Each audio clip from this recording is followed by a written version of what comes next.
Temuannya surat suara tercoblos. Surat suara tercoblos ya. Untuk 02. Oh, Pilpres berarti surat suaranya Pilpres.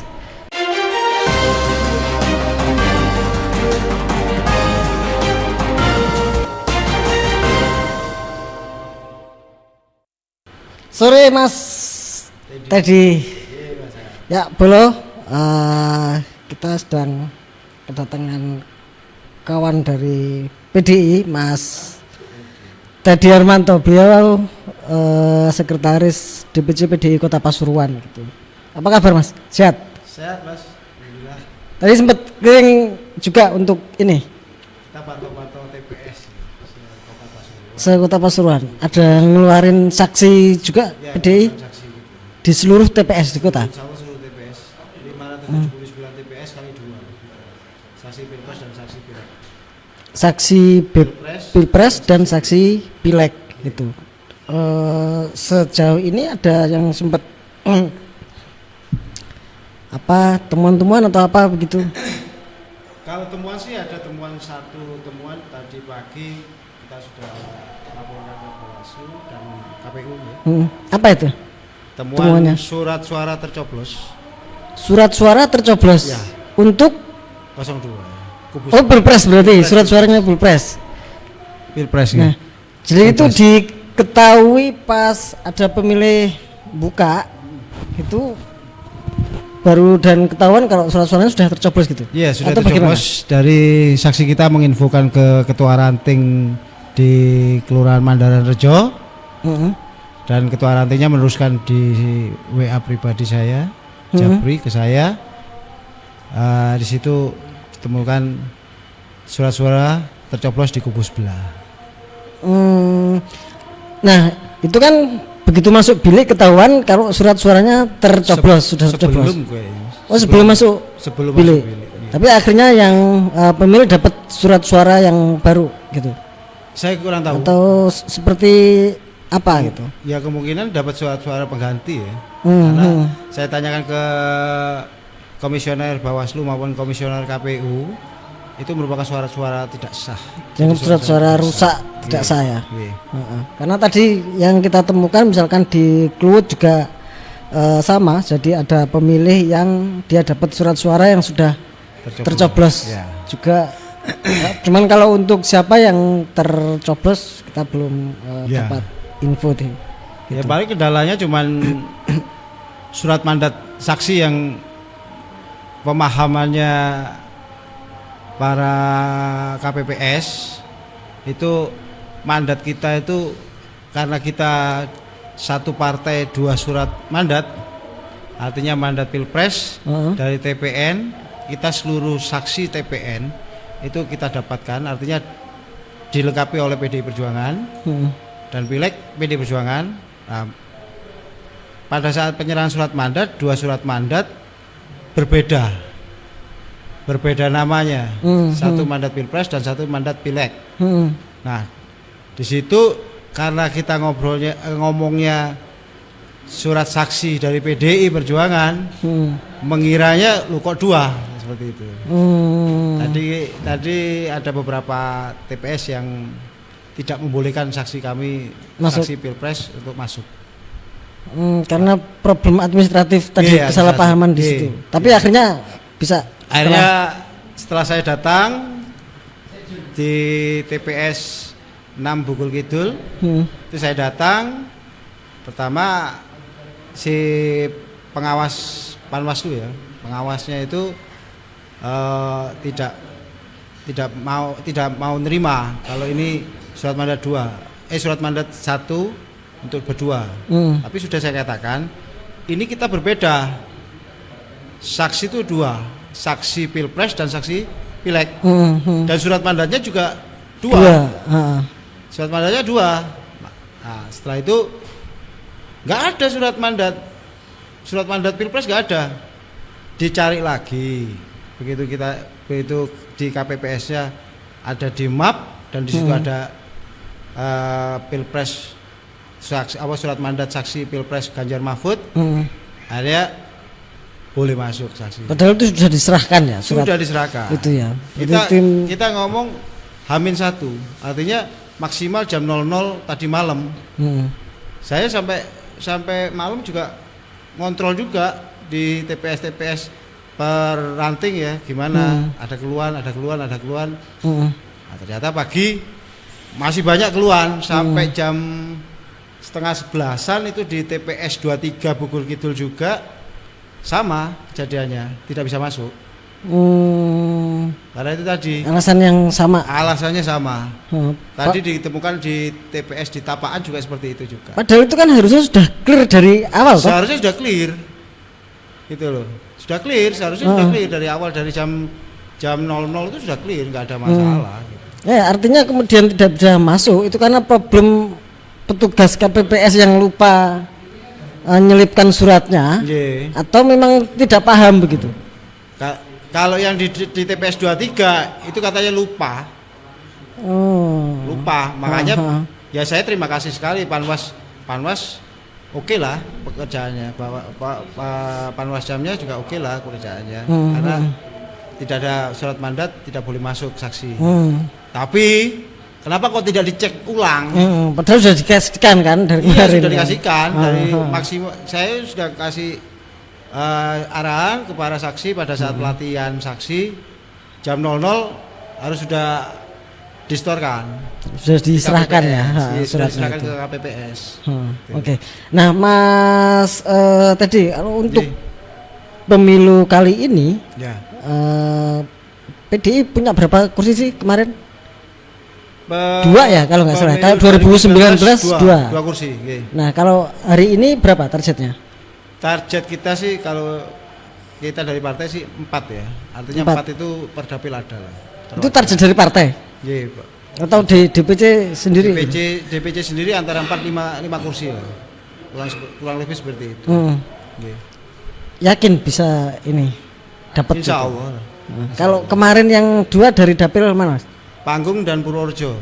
Ya. Padahal Panggung kayaknya itu dapil neraka ya yang orang bilang, karena seharusnya bukan Panggung yang dapil neraka, karena pembagian wilayah kelurahan itu tidak merata per dapil, terutama di Bugul. Bugul cuma 6 kelurahan, sedangkan Panggung 13 kelurahan. Panggung 13 kelurahan. Dan kursinya juga berbeda. Di Panggung kursinya 10, di Bogor cuma 4. Jadi yang saya katakan karena DPT-nya kecil tadi itu ya mungkin. Karena 6 kelurahan dan otomatis DPT-nya juga kecil untuk perolehan suaranya, untuk perolehan kursinya juga. Makanya kalau bisa redesain lagi untuk penataan dapil. Karena benar-benar nggak worth it ya. Karena 10 dan 4. Tapi kan karena problemnya yang jadi selama ini jadi basis penentuan dapil itu kan kecamatan ya, bukan kelurahan gitu. Tapi kalau kelurahan mungkin bisa ya menjadi opsi supaya lebih paling tidak imbang. Perimbangannya bisa dari Panggung dikurangi berapa kelurahan dan dari Purworejo dikurangi berapa kelurahan, anggap satu-satu sudah bisa masuk ke dapil Bugul. 6 kursi itu sudah sangat enak lah untuk pileg ini. Karena kalau 4 itu betul-betul kita kan juga kerja keras ya partai. Bukan sebaliknya Mas, karena kita ngitungnya Bugul dengan DPT kecil, tiket per kursinya kan akhirnya juga lebih murah gitu. Enggak juga Mas. Misalkan kayak Panggung dengan 13 kelurahan dengan DPT yang lebih banyak, mungkin kalau Panggung 5.000 harga satu kursi, 5.000 suara, mungkin kalau Bugul Kidul cukup 1.500 gitu. Apa enggak begitu ya? Lebih mudah gitu ya? Ya memang kalau untuk seperti itu memang Bugul lebih rendah. Tapi kan gesekannya juga tinggi. Betul, karena tinggi, ya? Karena suara yang direbut sedikit ya. Jadi pas sikut-sikutan bukan antar partai tapi internal partai terjadi. Internal partai dan eksternal partai juga akan sikut-sikutan kalau perolehannya segitu. Kalau internal partai ada yang memang sempat kalau di salah kita sih, paham kalau gitu. kita sih karena Bugul ini masih zero, masih nol kursinya, ya kita tidak boleh dan tidak boleh memaksakan untuk sikut-sikutan karena kan harus bersinergi di partai saya, partai kita ya, PD Perjuangan. Soalnya kadang-kadang di beberapa partai, misalkan di dapil A berapa kelurahan, kadang-kadang sampai dibagi itu. Kelurahan ini si A, kelurahan ini si B gitu. Jadi di partai PD Perjuangan itu sudah ada Komandante Stelsel seperti itu. Komandante Stelsel itu juga menata itu tadi, menata kelurahan ini, kelurahan itu. Nah, kalau di Jawa Tengah sudah basisnya juga bukan kelurahan, tapi per RW Jawa Tengah. Sudah seperti itu. Termasuk juga di Ngawi. Karena memang sana sudah banyak kursinya ya. Kandangnya gitu. Kandangnya. Makanya kalau di Pasuruan ini bagi kelurahannya nggak seimbang kan juga repot juga gitu ya. Nah, gitu. Dari 4 yang yakin bener dapat mana Mas? Atau ya minimal paling tidak 2 lah, tapi ya tetap 4 gitu. Kalau kita bicara kan yang sudah ada kursinya tetap kita pertahankan. Panggung dan Purworejo kita pertahankan. Kalau Gading kan setelah hilang kursinya 2019 kemarin nggak ada kursi, kita kembalikan lagi. Oh dulu pernah punya di dapil ya, Gading Rejo. 2014 kita 3 kursi 2013 3 kursi, Purworejo, Gading sama Panggung. Bugul mulai 2014 Panggung apa sudah ada? Ada Panggung. Sudah punya dapil sendiri Panggung Rejo? Sudah. Itu 3 kursi. Mas tadi nyalek juga? Saya mulai 19 saya nyalek. Di dapil? Bugul, dapil neraka. Oh Bugul. Dapil nerakanya di Bugul. Saya mengatakan dapil nerakanya Bugul karena 4 kursi kenapa, tadi Mas? itu. Oh karena 4 kursi. 4 kursi. Gesekannya kan semakin kuat, Mas gitu. Bukan karena di situ figurnya juga banyak kuat-kuat gitu. Enggak juga sih. Ya sekarang kalau DPT-nya kecil kan otomatis kan untuk satu kursinya kan juga kecil juga, tapi kan gesekannya semakin besar gitu. Jadi lebih karena yang direbut ini sedikit gitu. Dikit sekali itu 4 itu. Pengalaman mengikuti Pileg 2 kali ya, 2019 ya. sama ini, apa yang berbeda gitu? Lebih tantangannya lebih berat dulu atau sekarang atau kalau seperti apa? Tantangannya lebih berat dulu, karena saya pada saat itu saya sebetulnya dari PDI Perjuangan sudah lama mengikuti, mulai saya SMP, sebelum saya di Pasuruan saya sudah sering ikut kampanye PDI waktu masih PDI. Tahun 93, 92, 93 di Banyuwangi itu saya sering ikut kampanye. Jadi misalnya di Belem itu gambar banteng Mas. Kalau saya pribadi Mas, biarpun orang tua saya berbeda pilihan. Nah, seperti itu. Nah, begitu saya digabung di PD Perjuangan Kota Pasuruan tahun 2017, itu kan kalau saya di Kota Pasuruan sudah mulai 2006. Artinya kalau orang mengatakan naturalisasi lah, saya sudah 2006 sudah di Kota Pasuruan. Tapi kan saya benar-benar buta dan nggak tahu arah kemana. Ya pada saat kontestasi 2019,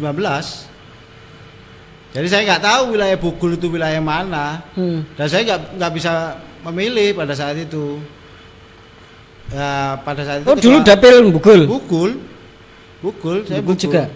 Jadi 2019 itu cuma ada tawaran, kamu di Bugul mau nggak? Seperti itu aja. Padahal rumah di Panggung. Rumah di Panggung. Itu iya Panggung.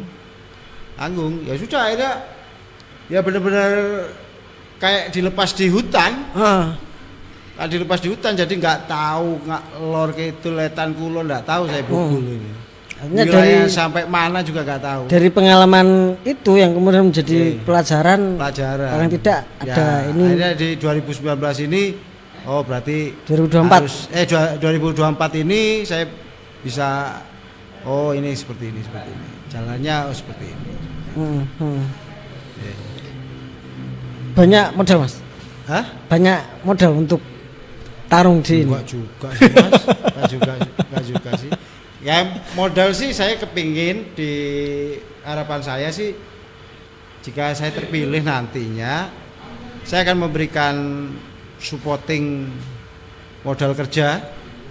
Enggak banyak Mas. Nah itu nanti saya pengen mengentaskan pengangguran. Angka pengangguran utamanya di Bogor Kidul ya. Bogor Kidul, harapan saya selama saya insya Allah ditakdirkan terpilih selama 5 tahun, harapan saya bisa mengurangi 500 pengangguran. Ya. Itu. Per tahun 100 pengangguran. Mas Teddy kan rumah panggung Rejo. Yeah. Kenapa pilih di situ? Kenapa pilih di Bugul gitu? Penugasan Mas. Penugasan. Dari partai. Penugasan dari partai. Masuk Bugul lagi. Siap. Nomor urut berapa Mas? Saya nomor urut 1. Nomor urut 1. Iya, nomor urut 1. Per jam 3 ini sudah ada update nggak informasi itu? Kalau ini kan untuk perhitungannya partai, pilpres Mas. Pilpres dulu ya. Pilpres dulu perhitungannya. Nanti mungkin ya kalau untuk kita melihat perkembangannya kota kabupaten di seluruh Indonesia ya, untuk pileg ya. Pileg ya mungkin ya bisa jam 6 jam 7-an penghitungannya. Kalau untuk pilpres di kota, saya belum dapat info. Belum kota dapat sementara info itu dari belum. saksi-saksi saya belum ada store foto C1-nya ke DPC belum. Nanti dapat data kira-kira jam berapa Mas? Ya mungkin ya 1-2 jam lagi. 1-2 jam lagi nanti. Berarti kalau misalnya mungkin nanti kan kita bisa ngopi ya. Ya. Nah, Kemungkinan kemungkinan di itu. sini. Karena saksi kita 579 TPS insya Allah ada semua. Oke lah. Tapi paling tidak di 2024 ini pelajaran apa yang oleh Mas Teddy yang dari sisi konstelasi tingkat nasional atau di tingkat lokal gitu untuk politik hari ini gitu. Kalau di tingkat nasional, kalau di 2024 ini kita harus bergerak secara apa namanya? Kalau dulu kan mungkin 2019 kan bagaimana politik sektariannya kan begitu kentara. Gitu kan, bawa nama agama. Nah, hari ini kan tidak begitu muncul isu ras, isu agama itu gak berarti muncul. Tapi ya apa gitu yang maksud saya yang dirasakan oleh Mas Teddy yang sebagai pelaku langsung gitu, yang kalau pelaku politisi langsung ini gitu. Pilpres apa pileg ya? Pilpres dan pileg. Pilpres dan ya secara umum pemilu hari ini dengan pemilu 2019 gitu. Kalau pemilu yang hari ini itu kalau untuk pilpresnya rasanya kayak adem ayem ya.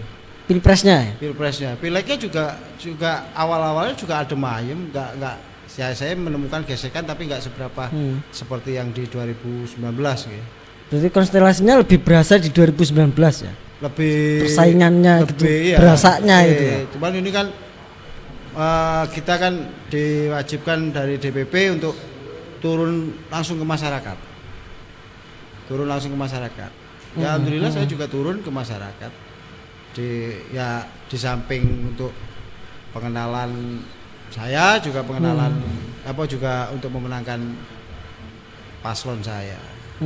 Pak Ganjar Mahfud gitu. Pak Ganjar. Yeah. Jadi ya kerja keras untuk biar bisa all out kita untuk kemenangan Ganjar Mahfud, juga penambahan kursi di 2024 ini di Kota Pasuruan, di DPRD Kota Pasuruan. Itu yang juga tidak kalah penting kan untuk mengembalikan kejayaan PDI. Ya, mengembalikan kejayaan PDI Kota Pasuruan. Dulu kan ada almarhum Pak Pujo itu kan yang begitu, kalau orang dengar Pak Pujo kata ya abang tok semua merah gitu. Makanya saya benar-benar ayo kita kerja keras, kita gotong royong untuk memenangkan kontestasi pileg di 2024 ini. Terutama juga pilpres juga. Kita kan harus linear. Pilpresnya Dari PDI Perjuangan, DPR RI, DPR Jatim, DPR Kota juga sama gitu. Harus linear kita. Membawanya harus seperti itu. Pak Yogi mungkin sudah ada update untuk ini ya. Di layar sudah kelihatan ya itu ya. Ya, itu memang hasil dari beberapa cepat. Hasil hitung cepat ya dari teman-teman kita nge-search dari teman-teman di sejumlah lembaga survei ya. Itu bisa dilihat hitung cepat kita dari Litbang Kompas, kemudian Carta Politika, Indikator, LSI, Poltreking juga ada itu, Populi Center. Nah, memang hampir sejauh ini sampai pukul 15.19 gitu pasangan 02 masih unggul. Hampir rate di atas 50% ini, masuk di pukul 15.21. Jadi di atas 50%. Ada juga Poltreking ini sampai pukul 15.15 tadi sudah menembus angka 60,50% untuk pasangan 02. Di Poltreking ini 21,060% untuk pasangan 01 Pilpres, kemudian 03 pasangan Ganjar Mahfud 17,90. Di Populi Center ini juga sama, unggul 02 60,95%, jadi lebih dari 50%. Kemudian 01 22,19% dan 03 16,86%. Ini mungkin bisa dibahas sama Mas Teddy ini. Karena rata-rata sampai sejauh ini 03 justru yang merupakan salah satu partai petahana ini angkanya cukup jauh ini dibandingkan dengan 01. Itu Pak. Ya, yang justru agak mengejutkan ini posisinya 01 ya, kuda hitam gitu kan. Berarti kan dia yang kalau dari data ini bisa nyalip posisinya 03 ya. Tapi sebenarnya 03. Tren survei beberapa waktu sebelum hari ini kan mulai ada tren kenaikan kan posisi 01 gitu. Tapi bahwa ini masih bersifat sementara, bukan hasil final resmi dari KPU gitu. Tapi kalau melihat ini dan nanti kalau misalnya hasilnya linear dengan perhitungan resmi KPU ya akhirnya ya satu putaran ya berarti kan ya. Kalau melihat ini ya 50 plus 1 satu putaran ini 50%. Dan ini baru dirilis jam 3 karena memang ketentuannya tidak boleh jam 3 ini tadi gitu. Tapi kita tidak tahu apakah ini surat suara yang masuk apakah sudah sampel yang data yang masuk sudah seluruhnya atau masih berapa persen gitu. Ya, ada beberapa yang sudah menunjukkan angkanya itu Pak. Jadi di samping itu persentase sampel yang masuk ya? Data yang masuk ya. Jadi yang paling tinggi memang ada di surveinya teman-teman di Litbang Kompas itu sudah 42,80%. Sampelnya ya? Yang data masuk. Data masuk ya 42,80%, sudah hampir 50%. 01 22,52%, kemudian 02 59,95% dan pasangan 03 17,52%. Ini hitungan cepat teman-teman dari Litbang Kompas. Ini data masuk 42,80%. Kalau yang tadi dari teman-teman Poltreking ini juga 42,10% yang mengklaim dari hasil survei mereka sudah 60,50% gitu. Tapi memang yang ngerit ini dari pasangan 03 ini Mas Teddy ini hampir di angka 17 sekian persen gitu, hampir rata. Kecuali Populi Center sama Indikator ini dengan data masuk 33,40% dan 33 ini di angka 16,86% gitu.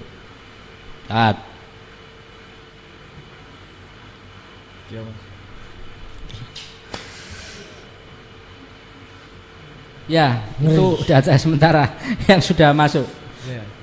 Ya, nanti Mas tadi mungkin bisa kita menanggapi hasil survei ini. Kalau saya sih melihat perhitungan KPU dulu lah Mas. perhitungan KPU karena kan ini kan masih terus Ya, jalan masih perhitungannya bergulir Ya, jalan. masih 40-an sekian persen. Masih belum final ya. Heeh.